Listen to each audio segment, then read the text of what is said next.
Screen share हो रही है हो रही है। और आवाज भी आ रही है, ठीक है ना? हाँ जी। ओके, अभी अपना कौन सा पॉइंट में हम आ गए थे? यहाँ से स्टार्ट करें ना, विच ऑफ द फॉलोइंग सीक्वेंस, या उससे पहले से स्टार्ट करना, बताओ जल्दी। यही से कर लो। ओके, देखो, which of the following sequence correctly represent the step of research using a quantitative paradigm. तो नंबर 1 रहेगा आपका एस्टेब्लिशिंग अ रिसर्च प्रॉब्लम, फिर हाइपोथेसिस फ्रेमिंग, फिर हाइपोथेसिस टेस्टिंग, उसके बाद generalisation and conclusion and implication of result, result को imply कर दोगे। तो ये ना कॉमन सेंस से भी निकल जाएगी आपकी प्रोसेस, ठीक है? जैसे ही आप किसी भी टाइप की आएगी ना, आप आराम से आंसर लगा दोगे, ए बी सी डी आगे पीछे करके। In terms of research ethics, which of the following may be considered as a vulnerable stage? तो बताओ, data analysis, interpretation and reporting of result, ये वही वहां पे जो मैंने लिख रखे थे ना, उनमें से एक बार और रिपीट हो गया होगा, वो यहाँ पे लिख दिया। अब आगे देखो, हाइपोथेसिस के रिगार्डिंग बहुत सारे क्वेश्चन थे। तो सबसे पहला क्वेश्चन क्या कह रहा है कि to test null hypothesis researcher uses, researcher को क्या यूज करना चाहिए? Chi square. क्लियर बात? हाँ जी। आगे क्या है, एक मिनट प्लस कर लूं थोड़ा सा। Null hypothesis. कहाँ पे आगे, ये कुछ आगे पहुंच गया ना। Yes, a null hypothesis is, null When there hypothesis, is no difference between the variable. Yes, where there is no difference between the variable. अच्छा, ये कह रहा है नल हाइपोथेसिस रिसर्च हाइपोथेसिस जैसी होती है, बिल्कुल गलत बात है। रिसर्च हाइपोथेसिस आपकी अल्टरनेटिव हाइपोथेसिस होती है, ठीक है? नेक्स्ट है सब्जेक्टिव इन नेचर, बिल्कुल गलत बात। तभी तो हमने वहां पे क्वांटिटेटिव वाले में लिखा था, क्वालिटेटिव में नहीं लिखा। When there is difference between the variable, difference between तो होता ही नहीं इसमें, नो डिफरेंस होता है।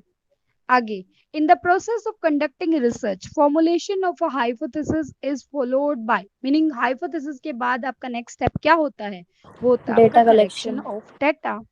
उसके बाद ये कह रहा है हाइपोथेसिस इज अ, हाइपोथेसिस क्या है आपकी? सुपोजिशन है, लो Statement. है, कानून है, पोस्टुलेट है, तो ये सुपोजिशन है, ठीक है? उसके बाद Statement कह भी रहा हो है कि सकता है ना। हाँ, तो वो है ही नहीं। नल हाइपोथेसिस क्या है? एक टेंटेटिव स्टेटमेंट होती है, टेंटेटिव वर्ड भी लिखना हाँ, है। जो सपोजिशन सपोज करते हैं इसमें। हाँ, यस। उसके बाद कह रहा है hypothesis is made on the basis of limited evidence as a starting point for the further investigation. मतलब ये बोला कि ऐसे स्टेटमेंट दे रखी थी कि उसको क्या बोलेंगे, a dash is a made for, ऐसा कुछ दे रखा होगा, of the basis of limited evidence as a starting point for the further investigation. Meaning starting में तो आपके पास एक लिमिटेड एविडेंस होता है ना, आप हाइपोथेसिस बनाते हो कि ये जो दवाई है इसको पीने से आपका सिर दर्द खत्म हो जाता है, ये आपने हाइपोथेसिस बनाई ना एक लिमिटेड एविडेंस के बेस पर। लेकिन जब वो जनरलाइज हो जाएगी तो उसके बाद हम देख लेंगे नल हाइपोथेसिस एक्सेप्ट हुई, रिजेक्ट हुई, क्या हुआ, ठीक है? नल हाइपोथेसिस तो ये बोलता है there is no difference, but hypothesis क्या होती है? वो एक लिमिटेड एविडेंस होता है जो स्टार्टिंग पॉइंट होता है, उसके बाद फर्दर इन्वेस्टिगेशन की जाती है। उसके बाद क्या कह रहा है कि hypothesis is a basis for reasoning without any assumption of its truth, is based for reasoning without any assumptions of its truth. अभी हमें सच्चाई का कुछ नहीं पता है, assumptions लगाते हैं, ठीक है? उसके बाद क्या कह रहा है, hypothesis is a presuppose explanation for a phenomena. ये भी आसान बात है, पहली प्रीसुपोजिशन एक्सप्लेनेशन होती है। साइंटिफिक हाइपोथेसिस एक साइंटिफिक थ्योरी नहीं होती, साइंटिफिक हाइपोथेसिस साइंटिफिक थ्योरी गलत बात है। उसके बाद कह रहे हैं कि वर्किंग हाइपोथेसिस क्या होती है? इंपॉर्टेंट बात है, याद रखना एक word, provisionally accepted. Working hypothesis क्या होती है? A provisionally accepted hypothesis for further research, जिसको आप आगे रिसर्च में यूज कर सकते हो। Process hypothesis for an argument, proven hypothesis for an argument ये नहीं होती, not required to be tested scientific theory, ये बात गलत है। उसके बाद कह रहा है कि male and female students prefer equally value numerical aptitude, equally आ गया तो इसका मतलब क्या हो गया? No null difference. हाइपोथेसिस मतलब there is no difference, clear बात? आगे कह रहा है true in context of the testing of hypothesis, आप हाइपोथेसिस को टेस्ट करते हो तो इनमें से क्या सही है? कह रहा है it is only the null hypothesis that can be tested. आप सिर्फ नल हाइपोथेसिस को टेस्ट लगा के देखते हो, उसके बेस पे आपको पता चल जाता है कि नल हाइपोथेसिस अगर आपकी एक्सेप्ट हो रही है तो अल्टरनेटिव आपकी रिजेक्ट हो जाएगी। नल हाइपोथेसिस अगर आपकी रिजेक्ट हो रही है तो अल्टरनेटिव एक्सेप्ट हो जाएगी। तो केवल आपके पास ऑप्शन होता है नल हाइपोथेसिस का, उसी के ऊपर टेक्स्ट लगाकर देख सकते हो। आगे क्या कह रहा है, it is only the alternative hypothesis को आप टेस्ट लगा के देख सकते हो, गलत बात। बोथ अल्टरनेटिव और नल पर लगा सकते हो, गलत बात। बोथ अल्टरनेटिव और नल हाइपोथेसिस पर टेस्ट नहीं लगा सकते, गलत बात समझ आई? आगे चलें। हाँ जी। देखो आगे ना बहुत बड़ी स्टेटमेंट दे रखी है, और लास्ट में एक पॉइंट है, the null hypothesis is rejected at 0.01 level. तो जब आपको ये पॉइंट दिखेगा तो आपके मन में क्या होगा कि अब क्या एक्सेप्ट होने की चांसेस है अगर रिजेक्ट नल हाइपोथेसिस होगी तो? बताओ, ये दिखाई दे रहा है? ये मैंने ऐसे नोट, ये वाला है। तो इसका मतलब एक्सेप्ट क्या होगी, जल्दी बताओ। Alternative hypothesis. यस, और अल्टरनेटिव हाइपोथेसिस का दूसरा नाम मैंने क्या बताया था? Research hypothesis. यस, तो रिसर्च हाइपोथेसिस हाँ। एक्सेप्ट हो जाएगी। अब पढ़ लो क्वेश्चन को, ठीक है। कि ना research on the effect of child rearing practices on stress proneness of children in competing school project, the hypothesis formulated is that child rearing practices to influence teen prominence. At the data analysis stage, a null hypothesis is advanced to find out the tenability of research hypothesis. On the basis of this evidence available, the null hypothesis is rejected. Conclusion तो हमारा ये है ना कि the null hypothesis is rejected at 0.01 level, ठीक है, of significance. What decision may be warranted in respect of the research hypothesis? यूं देखो null hypothesis कितने अच्छे पॉइंट पे जाके रिजेक्ट हुई है ना, कि एरर भी बहुत कम है, मतलब 1% के करीब ही लगा लो। तो आंसर क्या होगा कि the research hypothesis will be accepted. Clear बात? आगे देखो, नेक्स्ट क्वेश्चन क्या कह रहा है, which of the following research format focus on hypothesis testing on generalisation?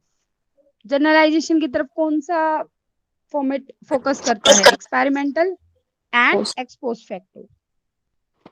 आगे क्या कह रहा है, आगे देखो, जो ये वाला क्वेश्चन है ना उसको ध्यान से पढ़ो। इस क्वेश्चन में गड़बड़ लग रही है मुझे, गलत लग रहा है ये क्वेश्चन, ध्यान से पढ़ो। A researcher fall to reject the null hypothesis, नहीं बिल्कुल सही है।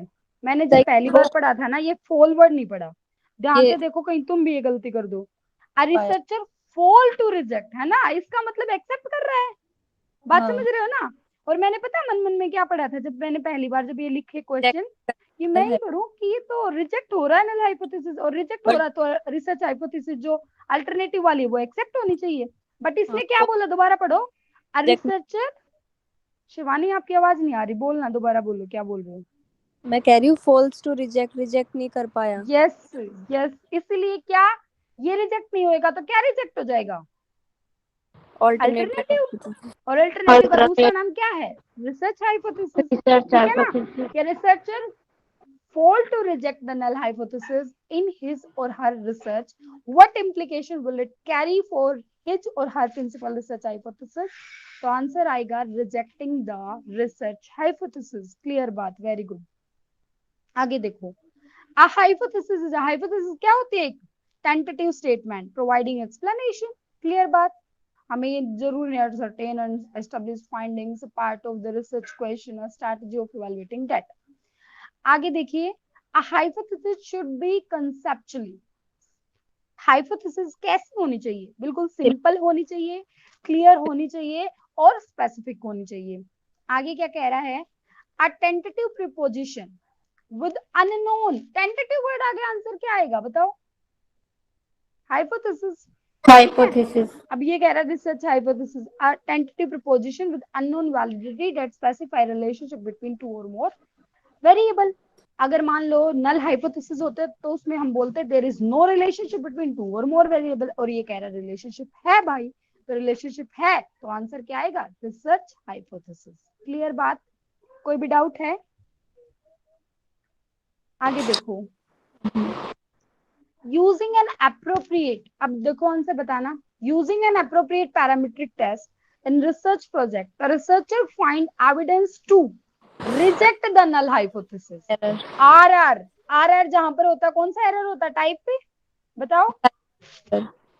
शिवानी की और निधि की आवाज नहीं आ रही, टाइप क्या 1 कह रहे एरर। हो? टाइप वन एरर, और टाइप वन एरर का दूसरा नाम क्या होता है? Alpha error. Alpha error, right. आगे देखो, यस वेरी गुड। आगे देखो, a college university teacher plan to test his or her substantive research hypothesis in a major project. Which of the following statement are considered relevant in this regard?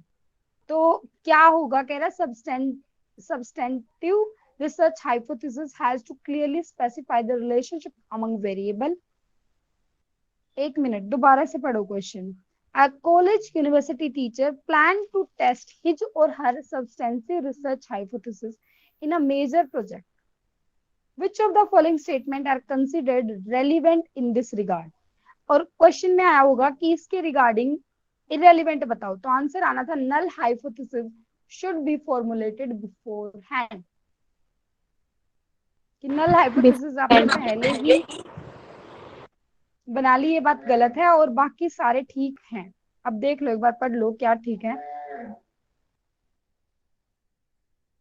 पढ़ो एक बार तीनों के तीनों point.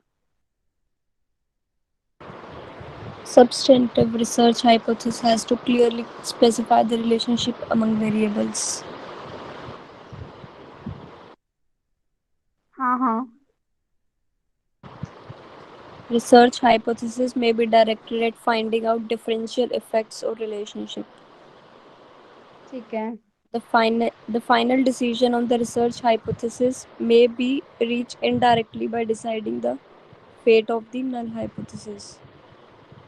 Meaning कहने का मतलब ये है कि जो नल हाइपोथेसिस है ना, उसके बारे में तीनों ने कोई भी बातें नहीं करी, तीनों ने अल्टरनेटिव हाइपोथेसिस के बारे में बात करी। इसका मतलब रिलेशनशिप दिख रहा था।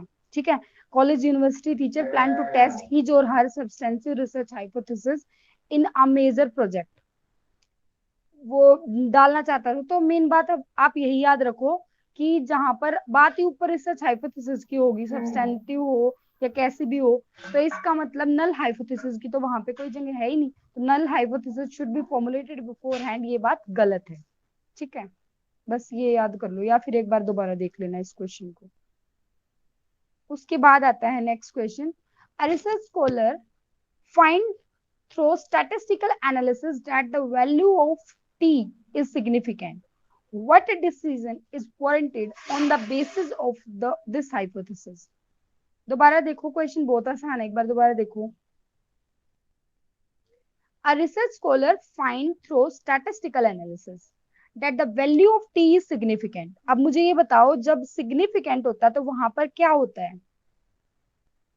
वहां Type पर 1 आपकी error. नल हाइपोथेसिस रिजेक्ट हो जाती है और अल्टरनेटिव हाइपोथेसिस एक्सेप्ट हो जाती है। तो Type यहाँ 1 पर error. वही बात है, हाँ, यहाँ पर यही बात है कि null hypothesis should be rejected और जो रिसर्च हाइपोथेसिस मतलब जो अल्टरनेटिव हाइपोथेसिस है वो एक्सेप्ट हो जाएगी।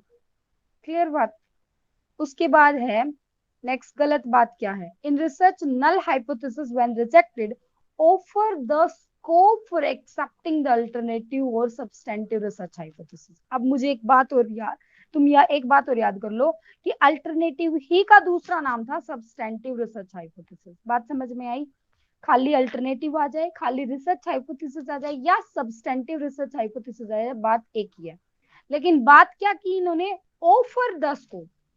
मतलब इसने ये नहीं कहा कि नल हाइपोथेसिस अगर रिजेक्ट हो जाती है तो 100% डेफिनेटली एक्सेप्ट होएगी अल्टरनेटिव। इसने बोला ऑफर द स्कोप, स्कोप खुल जाएगा। तो ये बात क्या है? गलत है। ठीक है, उसके बाद गलत नेक्स्ट वाली भी है कि when the null hypothesis is rejected when there is a chances for committing beta rather than alpha error. अब बताओ आर आर कौन सा होता है? अल्फा एरर होता है, और ये कह रहा है कि बीटा एरर होता है। आंसर क्या आएगा? गलत। चले आगे,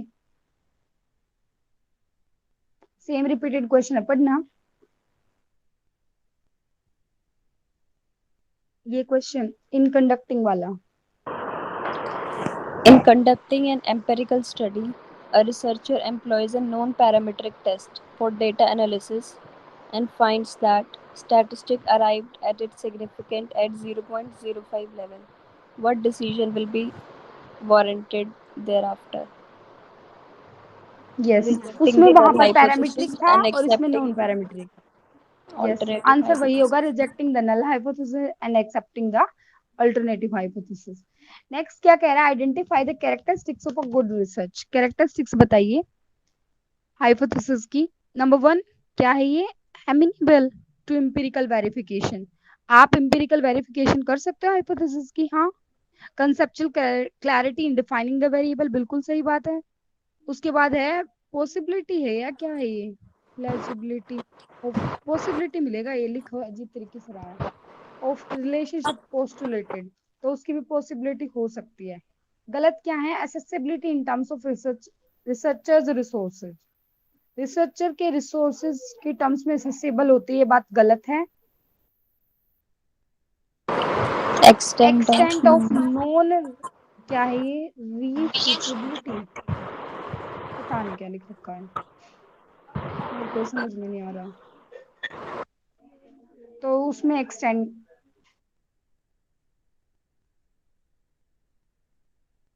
बाकी वाले ठीक है। उसके बाद देखो next question, research hypothesis is a tentative statement, आगे देखने की भी जरूरत नहीं है, बिल्कुल सही है। Postulating a relationship between factual and conceptual element of the variable. गलत बात क्या है, researchers set up a null hypothesis so that the deducted consequences of a research hypothesis may be directly tested। क्या बोल रहा है, गलत कैसे लगा बताओ।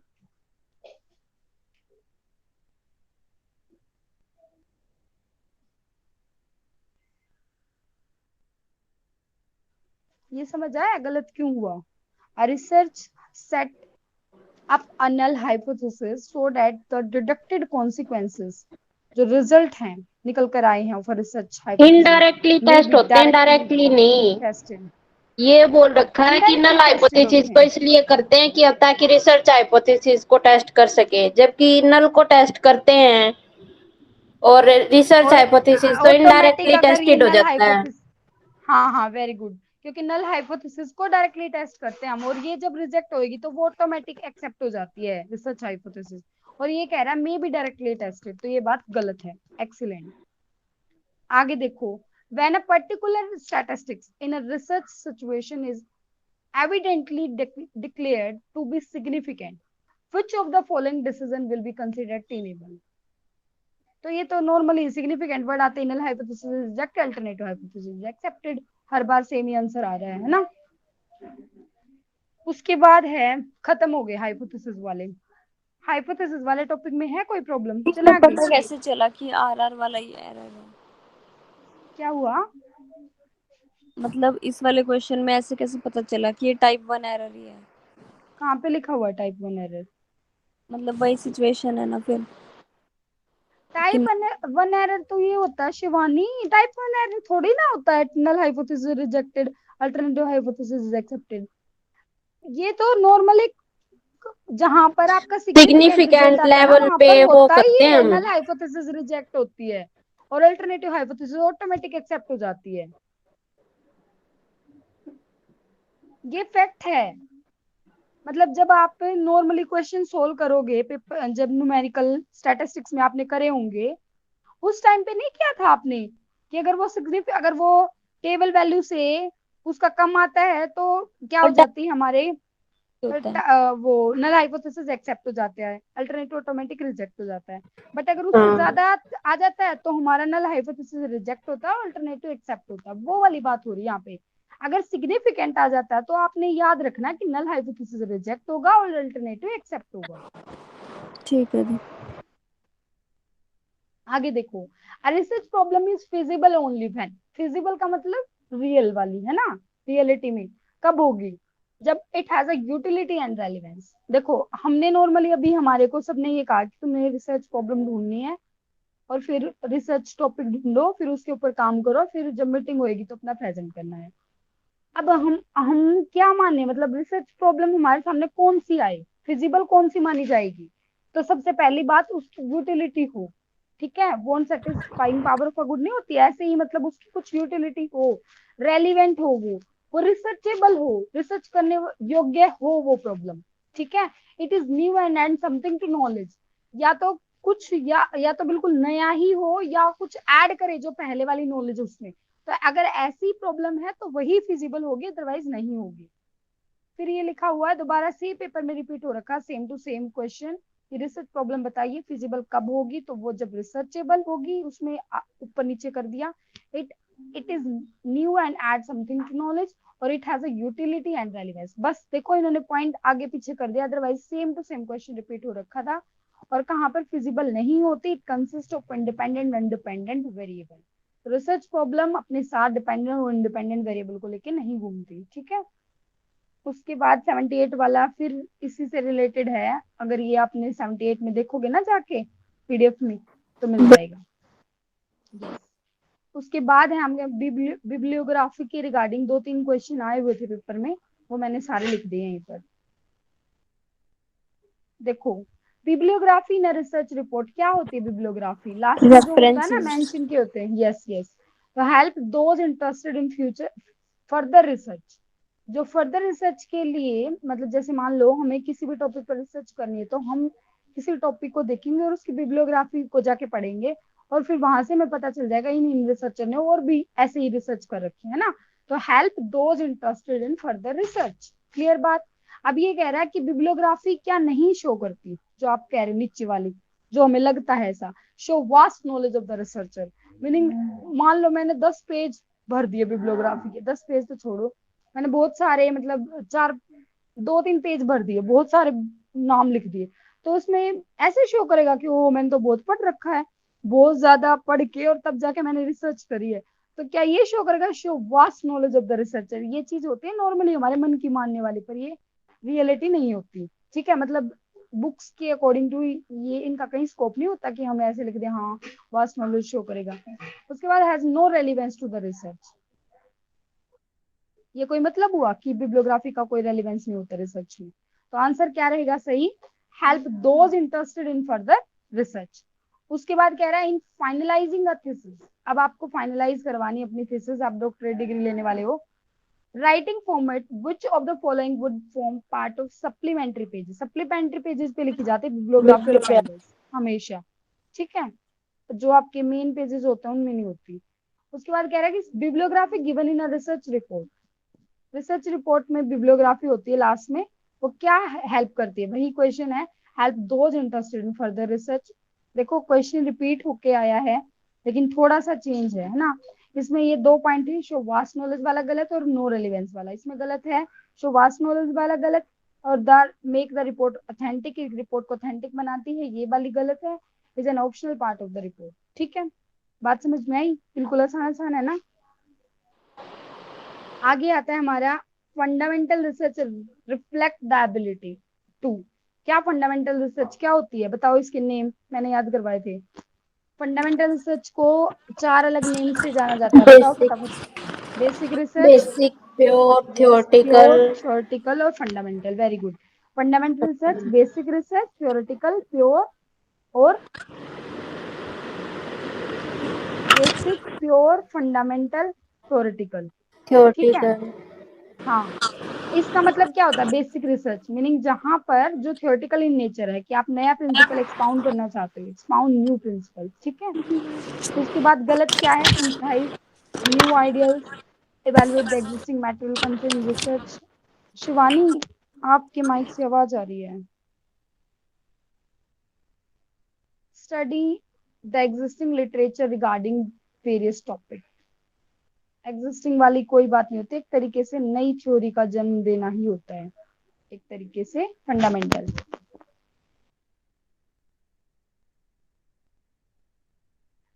उसके बाद कह रहा है Newton gave 3 basic law of motion, this research is categorise as. Starting वाली थी ना, फंडामेंटल। यस, तो उसको हम क्या देंगे, फंडामेंटल रिसर्च। उसके बाद कह रहा है न्यूटन लॉ। नेक्स्ट, इससे रिलेटेड नहीं है ये, आगे है कोई दूसरा पॉइंट वैसे आ रखा था। क्या ratio represent the relation between part and part, part and whole and whole. Answer आना था ऑल ऑफ दी अबव।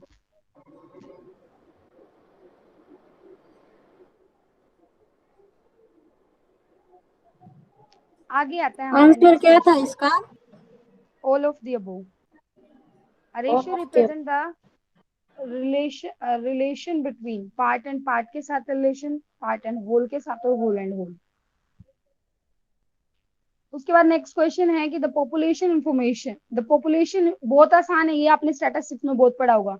मैं एक बात में ही बता देती हूँ, बार बार रिपीट होगा।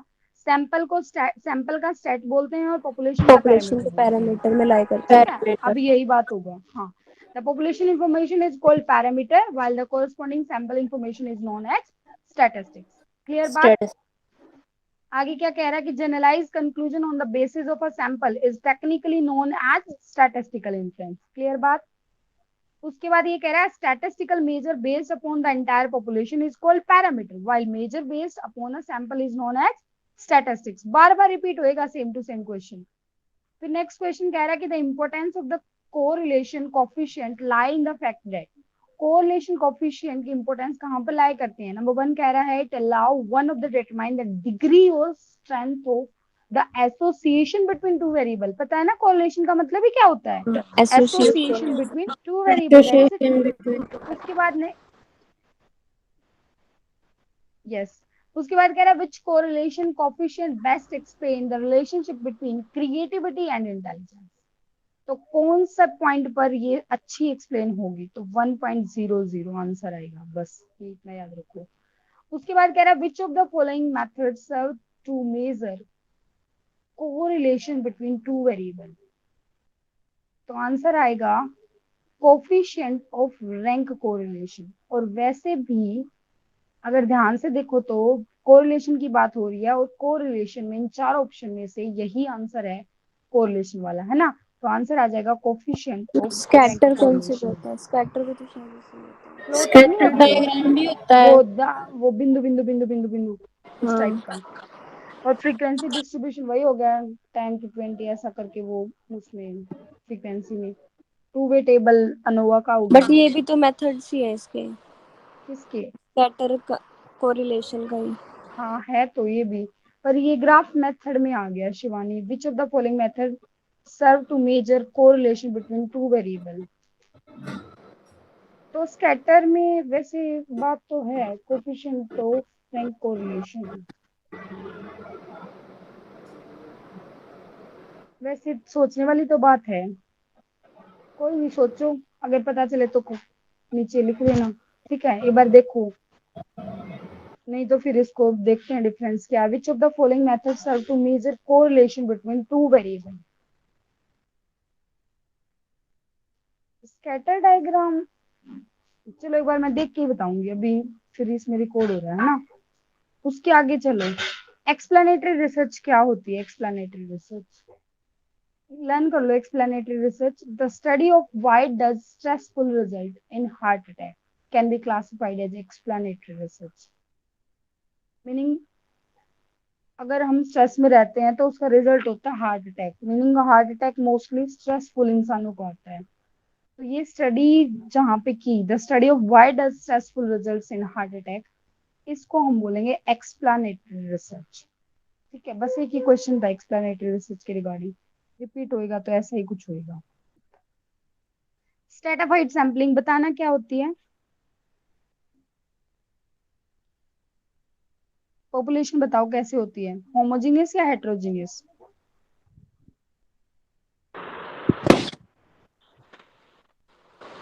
हेट्रोजीनियस।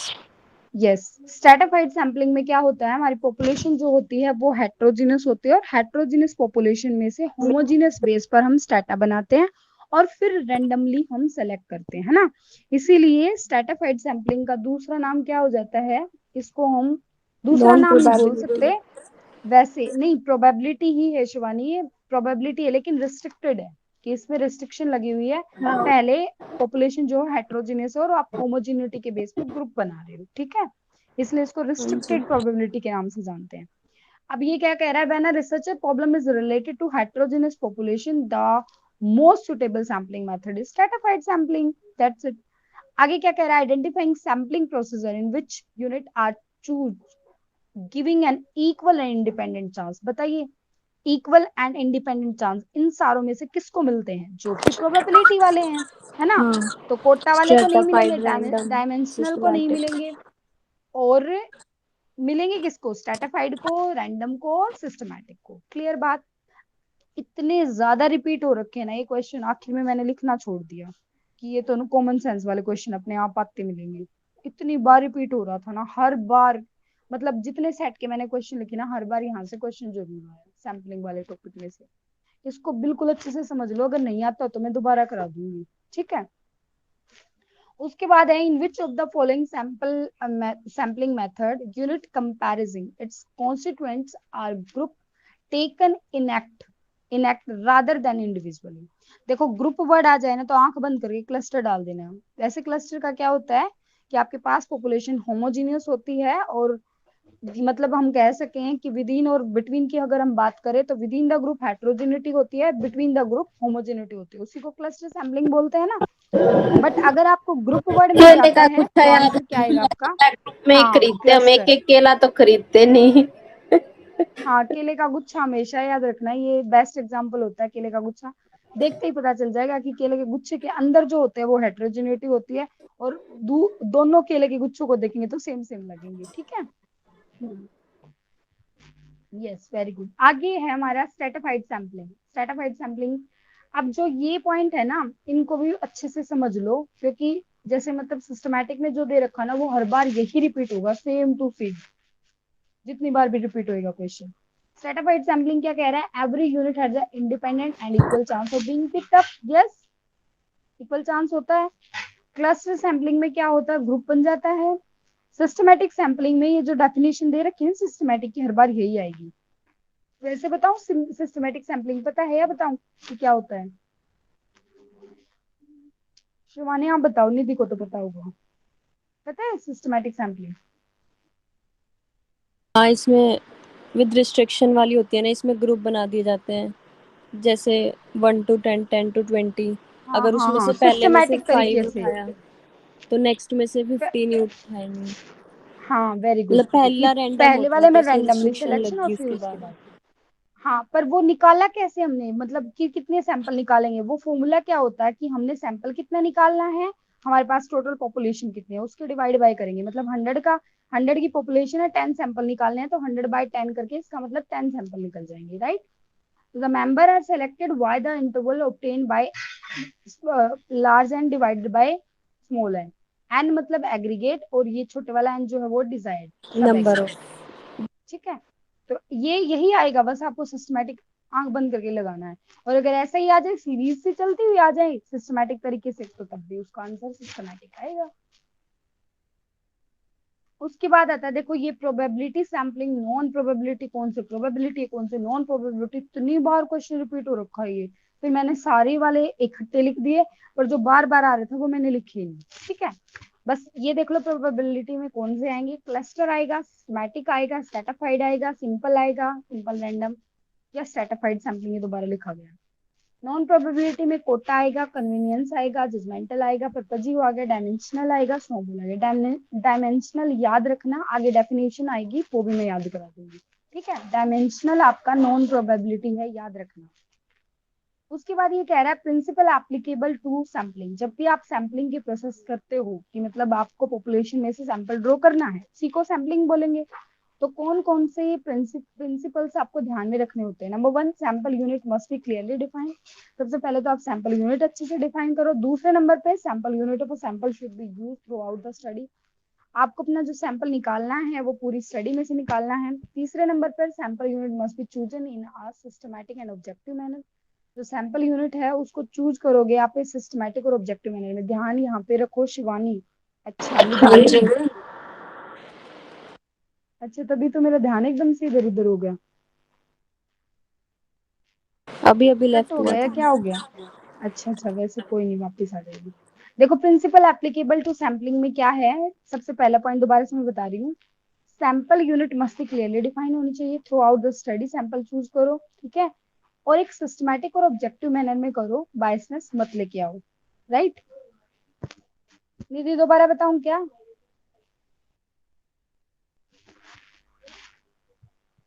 उसके बाद क्या नहीं है, sample unit must be dependent on each other. Sample unit dependent नहीं होनी चाहिए, फिर गड़बड़ी हो जाएगी। उसके बाद कह रहा है नेक्स्ट बताओ answer, in sampling the lottery method कौन सा होता है, रैंडम या नॉन रैंडम, मतलब नॉन प्रोबेबिलिटी। Very good. अब ये बताओ सैम्पलिंग एरर डिक्रीज कब होगा, जब आप सैंपल के साइज को सैंपल का बढ़ा साइज दोगे, डिक्रीज कर देंगे। ठीक है।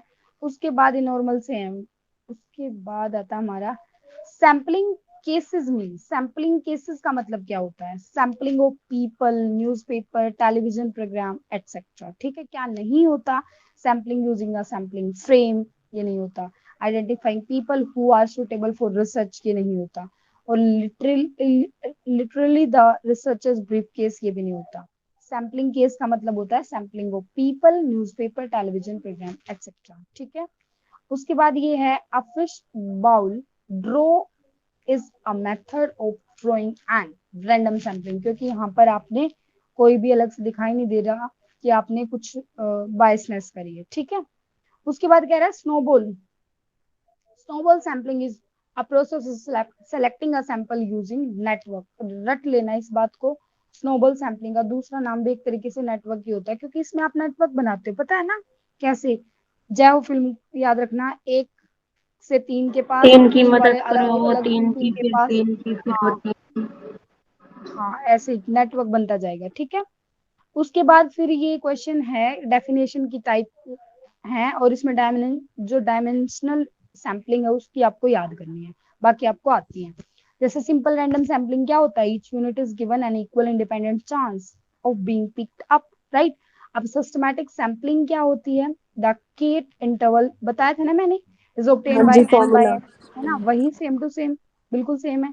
उसके बाद डायमेंशनल सैम्पलिंग लर्न कर लो, कह रहा है the unit are identified in terms of various specific feature identified before drawing a sample structure। देखो, आपने सैंपल ड्रॉ करने से पहले स्पेसिफिक फीचर्स के बेस पर आपने क्या निकाली है, टर्म्स को निकाला है। मीनिंग कहने का मतलब ये है कि आपने फीमेल फीमेल को ली, मेल को लिया, आपने फीचर्स को देखकर तब ड्रॉ किया सैंपल। बात समझ में आ रही है, इसका मतलब बायसनेस हो रही है, और बायसनेस जहां पर आ जाती है दैट मींस नॉन प्रोबेबिलिटी की बात हो रही है, समझ आया। इसीलिए डायमेंशनल सैम्पलिंग भी आपका कौन सा पार्ट है, नॉन प्रोबेबिलिटी का, ठीक है। उसके बाद स्नोबॉल सैम्पलिंग क्या है, first member unit is used to identify the second unit and so on. आपको नहीं पता कि 800 वाला जो पर्सन होगा वो कौन है, लेकिन आपको एक बात, एक आदमी का पता था या तीन आदमी का पता था, उन्होंने फिर अगले तीन, अगले तीन, अगले तीन, अगले तीन, ऐसे ऐसे ऐसे ऐसे। तो क्या कह रहा है कि first member unit is used to identify the second unit and so on. Clear बात, आगे चलो। कह रहा है which of the following are the characteristics of a good sample is research। number 1 representative of population characteristics, बिल्कुल सही बात ना। precision and accuracy in approximating the parameter and accuracy in approximating the parameter, freedom from bias, तो ये अच्छा sample होता है। गलत क्या मतलब इसमें सही क्या नहीं होता, readily accessible, serving the personal consideration of the researcher। तो ये वाली चीज serving the personal consideration of the researcher, ये दोनों के दोनों में बायसनेस आ जाती है, ठीक है। तो इसमें बायसनेस वाला अच्छा सैंपल नहीं रहेगा। उसके बाद कह रहा है the population research means a defined aggregate of something which is the focus of a study. यानी ये कह रहा है कि पॉपुलेशन क्या होती है, population in research means a defined aggregate of something. बात समझ में आई ना, पॉपुलेशन पूरा टोटल होता है ना, और सैंपल क्या होता है, एक सब aggregate drone from a defined aggregate, aggregate में से निकाला हुआ जो कि पॉपुलेशन को रिप्रेजेंट कर दे उसको क्या बोलते हैं हम, सैंपल। That's it. आगे क्या है, a college teacher intend study the problem if late commerce in the classroom, if late comers in the classroom, which type of sampling method will be appropriate in this context। Purposes. Problem क्या purpose जानना है, तो answer भी क्या हो जाएगा, purposive sampling, ठीक है। Intends to study the problem late commerce in the classroom, which type of sample. खाली लेट कमर्स का ही। हाँ हाँ, ये भी बात सही है। तो उनका पर्पज है ना कुछ, कि किन के बारे में बात कर रहे हो, लेट कमर्स, पर्पज जानना है ना, तो मतलब कि वो अपना पर्पज को पूरा करना चाह रहे हैं, सबके बारे में तो बात ही नहीं कर रहे, तो आंसर क्या होगा, पर्पजिव सैम्पलिंग। नेक्स्ट कह रहा है college principal conduct an ethnographic probe into the problems faced by tribal students. Which method of sampling will be most appropriate? तो देखो मोस्ट अप्रोप्रिएट की बात हो रही है, random sampling, cluster sampling, systematic sampling और स्ट्रेटिफाइड सैम्पलिंग, सारे के सारे प्रोबेबिलिटी है। लेकिन सबसे अच्छा अप्रोप्रिएट कौन सा होगा? देखो यहाँ पे ना प्रॉब्लम फेस की जा रही है ट्राइबल स्टूडेंट्स की। ट्राइबल का मीनिंग समझते हो क्या होता है? हाँ, वो मतलब ट्राइबल एरियाज। मतलब जनजाति है, हाँ। मीनिंग अलग अलग। तो इसका मतलब स्ट्रेटिफाइड की बात हो रही है, मीनिंग वो क्या बोलते हैं, हेट्रोजिनिटी की बात हो रही है। तो आंसर क्या आएगा आपका? स्ट्रेटिफाइड सैम्पलिंग सबसे बेस्ट बैठेगा। ठीक है, आगे बताओ। फॉर्मुलेशन ऑफ हाइपोथेसिस रिक्वायर्ड, क्या जरूरत पड़ेगी? सर्वे मेथड, एक्सपेरिमेंटल, मतलब किसमें हाइपोथेसिस बनाते हैं? सर्वे मेथड में बनाते हैं, एक्सपेरिमेंटल में बनाते हैं, नॉर्मेटिव में बनाते हैं। हिस्टोरिकल में आपको कोई भी जरूरत नहीं होती। और वैसे भी अगर हो भी तो आप ये समझ लेना कि वो इम्प्लिसिट होती है। मीनू पानी देना। क्या कैसी होती है? इम्प्लिसिट होती है, एक्सप्लिसिट नहीं होती। ठीक है, अभी खत्म हो गया ये हमारा हाइपोथेसिस वाला। आगे बताओ, फील्ड वर्क बेस्ड रिसर्च को हम क्या बोलते हैं? जल्दी बताओ। Empirical empirical, observation.